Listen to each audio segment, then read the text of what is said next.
1975 में शोले फिल्म आया था और शोले फिल्म हिंदी सिनेमा का एक ऐसा फिल्म बना जिनका नाम जब तक कि धरती रहेगी, जब तक कि दुनिया रहेगी, तब तक के लिए सादे पन्ने पे इनका नाम अमर हो गया।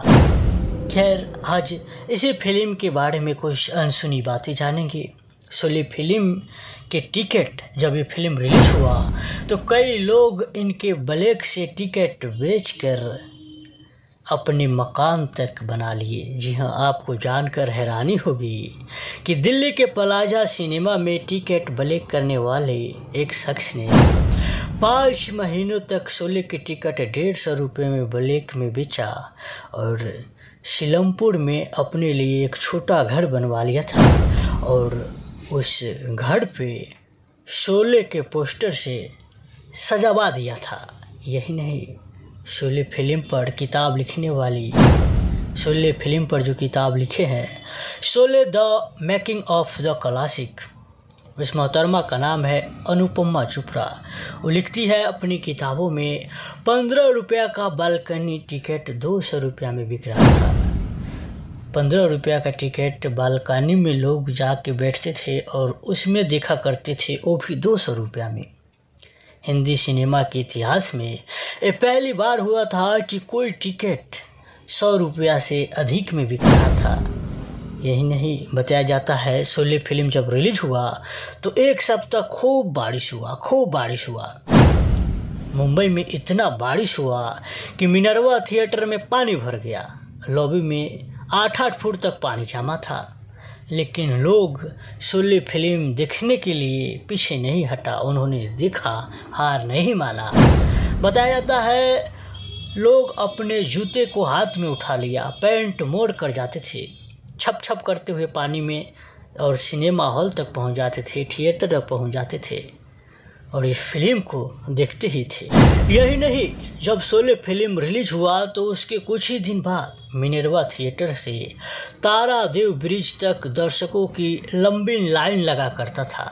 यानी कई किलोमीटर तक लाइन लगा करता था सिर्फ टिकट के लिए। मिनर्वा के पास के बस स्टॉप को शोले स्टॉप कहा जाने लगा था।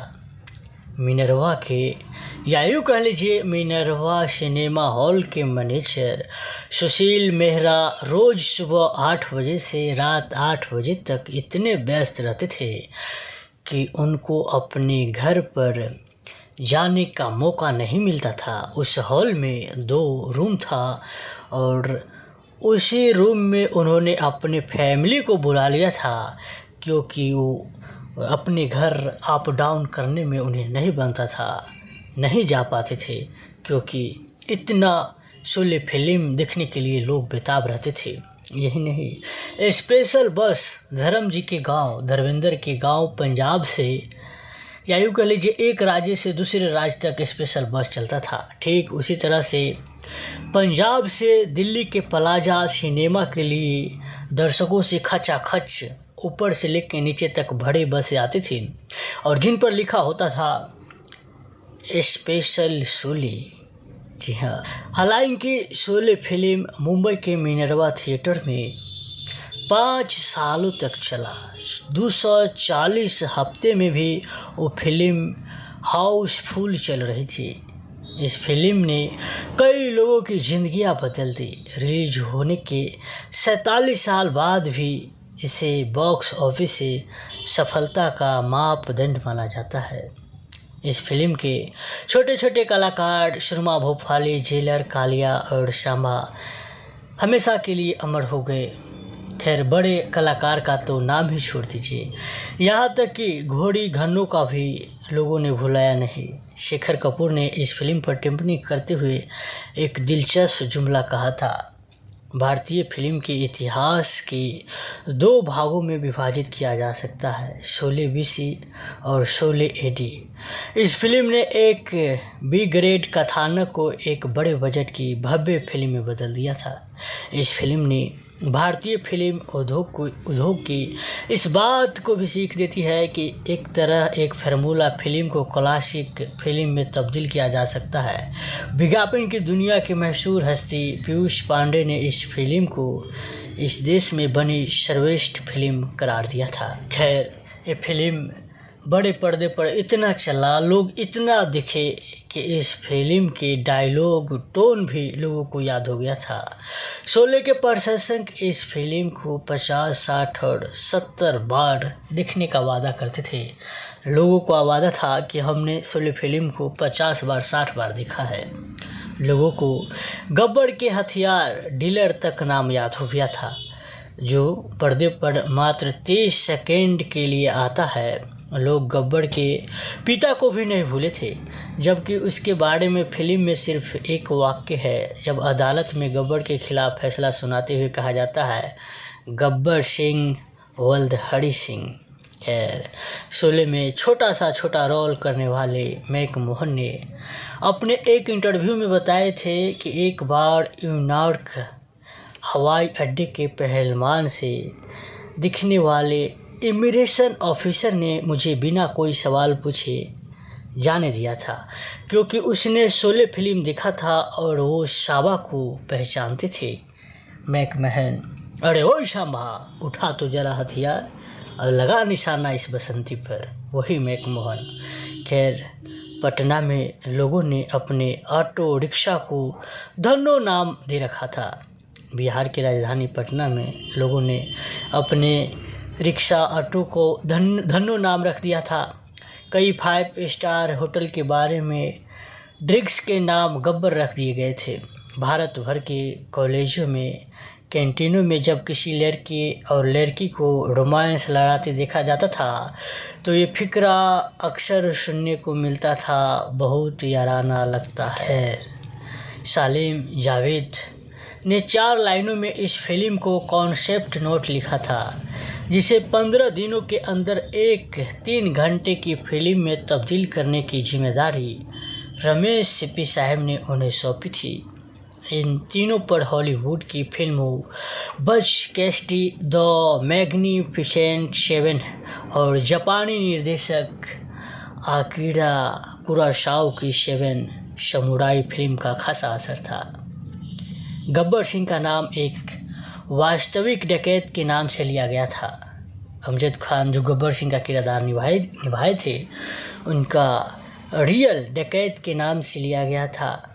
सलीम के पिता, जो कि इंदौर में डीआईजी थे, अक्सर एक खतरनाक डकैत की कहानी सुनाया करते थे, जिसने 50 के दशक में ग्वालियर के आसपास के गांव में आतंक मचा रखा था।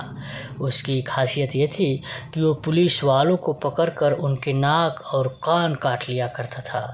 ये कहानी खूब प्रचलित थी कि गब्बर को खाकी रंग से इतनी नफरत थी कि उसने एक बार एक पोस्टमैन को पकड़कर उसका चेहरा बिगाड़ दिया था, जबकि वो सफाई देता रह गया था कि वो पुलिस वाला नहीं है, सुरमा भोपाली वो चरित्र था जिसे जावेद अख्तर अपने भोपाल के दिनों से जानते थे।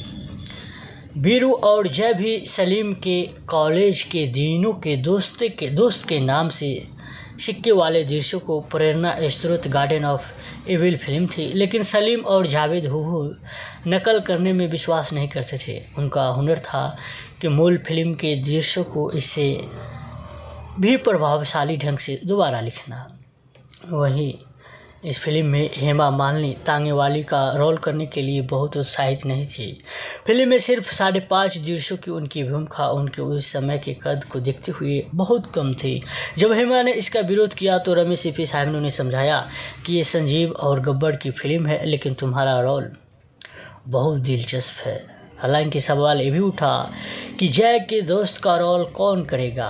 सारे वितरक चाहते थे कि ये रोल शत्रुघ्न सिन्हा साहब को मिले, लेकिन सलीम जावेद शुरू से अमिताभ बच्चन को ही इस रोल के लिए, जय का रोल के लिए सेलेक्ट कर लिए थे।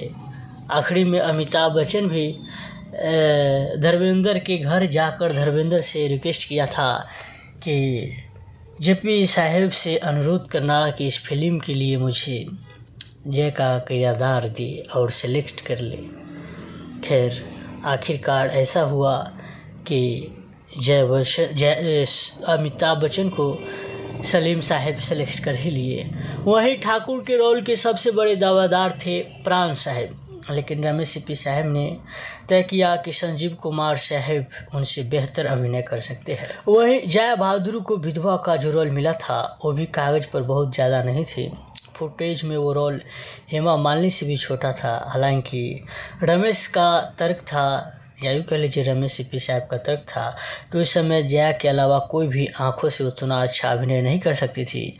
जया इस रोल के प्रति बहुत उत्साहित नहीं थी। हालांकि उस समय अमिताभ बच्चन साहब के साथ उनकी नज़दीकियाँ बढ़ रही थी और उन्हें अमिताभ बच्चन ने यह कहकर फिल्म के लिए मना लिया कि इससे और उन्हें दोनों आने जाने या यूँ कह लीजिए प्रेम प्रसंग में मतलब मौका मिलेगा बातचीत करने का, ये कहकर मना लिया था।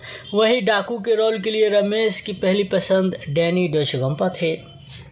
हालांकि जावेद अख्तर इस चुनाव से बहुत खुश नहीं थे। डैनी ने उस समय फिरोज खान की फिल्म धर्मात्मा साइन कर ली, जो फ्रांसिस फोर्ड कॉपोला की क्लासिक गॉडफादर पर आधारित था। डैनी दोनों फिल्मों करना चाहते थे, खैर ऐसा नहीं हुआ।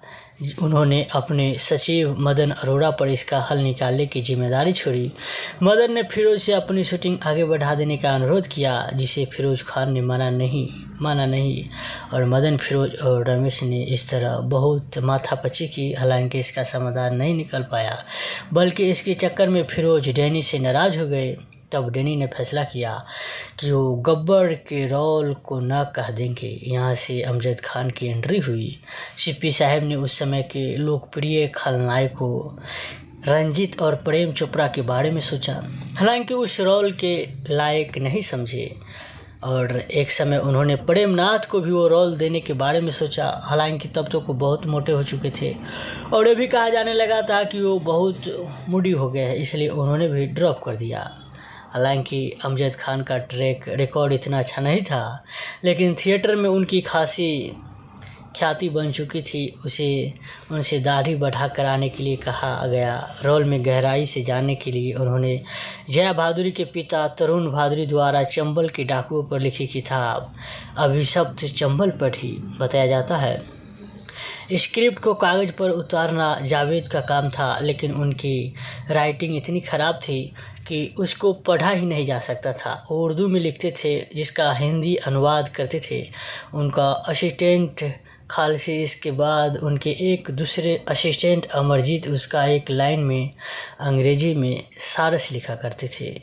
गब्बर की भाषा अवधी मिश्रित खड़ी बोली थी। उसके शब्दों के चुनाव में रुखापन था। लेखक ये बताना चाहते थे कि गब्बर के सिर पर 50,000 रुपये का इनाम था, लेकिन गब्बर की अकड़ इतनी थी कि उसने अपने एक चमचे के जरिए तथ्य दर्शकों तक पहुंचाया। गब्बर का डायलॉग था, अरे वो संभा कितना इनाम रखे है सरकार हम पर, पूरे 50,000 सुना, पूरे 50,000। अनुपमा चोपड़ा लिखती है कि गब्बर का रोल इतना ताकतवर था कि जब अमिताभ ने स्क्रिप्ट सुनी तो गब्बर का रोल करना चाहते थे। संजीव कुमार साहब को भी यही राय था। स्क्रिप्ट ने इतना अच्छा रूप लिया कि हर अभिनेता दूसरे अभिनेता का रोल करना चाहते थे। धर्मेंद्र ठाकुर का रोल करना चाहते थे, लेकिन उन्हें ये कहकर मनाया गया कि अगर तुम ठाकुर का रोल करोगे तो फिर हेमा मालिनी के साथ संजीव कुमार मजे ले लेंगे। फिर जाके धर्मेंद्र मान गए थे। बताया जाता है शोले फिल्म में डाकू माँ भवानी की पूजा करते थे।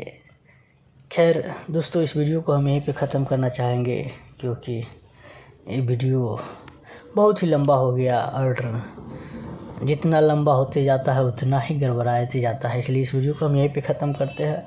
और आप और शोले फिल्म की अनसुनी बातें जानना चाहते हैं तो आप हमें कमेंट में बता सकते हैं। हम दूसरी वीडियो में एक अलग से बनाएंगे। और इस वीडियो को शेयर कीजिएगा और नीचे लाल बटन दबाकर इस चैनल को फ्री में सब्सक्राइब कीजिएगा।